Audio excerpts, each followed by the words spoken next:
बोलो दुर्गा मैया की जय। बोलो दुर्गा मैया की जय। सप्तशती पाठ स्टार्ट प्रारंभ होने जा रहा है। सप्तशती पाठ।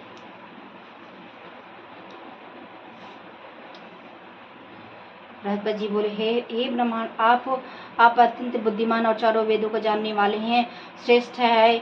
आप प्रभु कृपा कर मेरा वचन सुनो। दैत्य चैत्र अश्विनी माघ और शुक्ल पक्ष के नवरात्र व्रत और उत्सव क्यों मनाया जाता है, किया जाता है? हे भगवान, इस व्रत का फल क्या है, कैसे करना चाहिए और इस व्रत को किसने किया था, सो विस्तार से कहो। बृहस्पति जी ऐसा प्रश्न सुनकर ब्रह्मा जी कहने लगे कि हे बृहस्पति, प्राणियों का हित करने की इच्छा से तुमने बहुत ही अच्छा प्रश्न किया है। मनुष्य मनोरथ पूर्ण करने वाला दुर्गा महादेवी, सूर्य और नारायण का ध्यान करते हैं। मनुष्य धन्य है।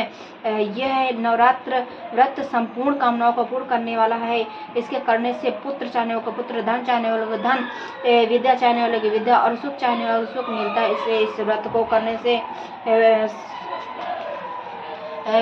धारण करने से रोगी मनुष्य को रोग दूर हो जाता है, कारागार में पड़ा हुआ बंधन से छूट जाता है, मनुष्य समस्त आपत्तियों को दूर हो जाता और उसके घर में संपूर्ण संपत्तियां आकर उपस्थित हो जाती है। बांध्या और काक बांध्या इस व्रत के करने से पुत्र हो जाते हैं। समस्त पापों को दूर करने वाला ये व्रत करने से ऐसा कौन सा मनोरथ है जो हो नहीं सकता। जो मनुष्य लंबे मनुष्य देह को पाकर भी नवरात्र व्रत नहीं करता, वह माता पिता से हीन होकर, अर्थात उसके माता पिता मर जाते हैं और उसके दुखों को भोगता है। इसके शरीर में कुष्ठ हो जाता है, अंग से हीन, उसके संतानोत्पत्ति नहीं होती। इस तरह वह मूर्ख अनेक सुख भोगकर इस व्रत को न करने वाला निर्दयी मनुष्य और धन्य दान से रहित हो जाता है। भूख प्यास के मारे पृथ्वी पर घूमता है, गूंगा हो जाता है। साधवा स्त्री भूल से इस व्रत को नहीं करती तो वह पति से हीन होकर नाना प्रकार के दुखों को भोगती है। व्रत करने वाला मनुष्य सारे दिन उपवास न कर सके तो एक समय भोजन करे और दिन में बांधो सहित नवरात्र व्रत की कथा करे और जिससे पहले इस महाव्रत को किया उसका पवित्र इतिहास तुमको मैं सुनाती हूँ।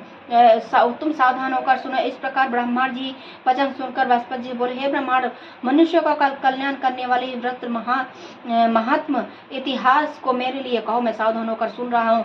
आपकी शरण में आए हुए मुझ पर कृपा करो।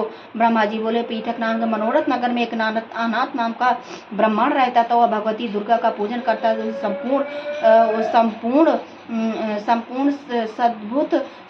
संपूर्ण सद्भावनाओं सद्गुण युक्त मन ब्रह्मा की सबसे पहली रचना वाली यथार्थ नाम की युवती नाम की एक अत्यंत पुत्री पैदा हुई। वह पुत्री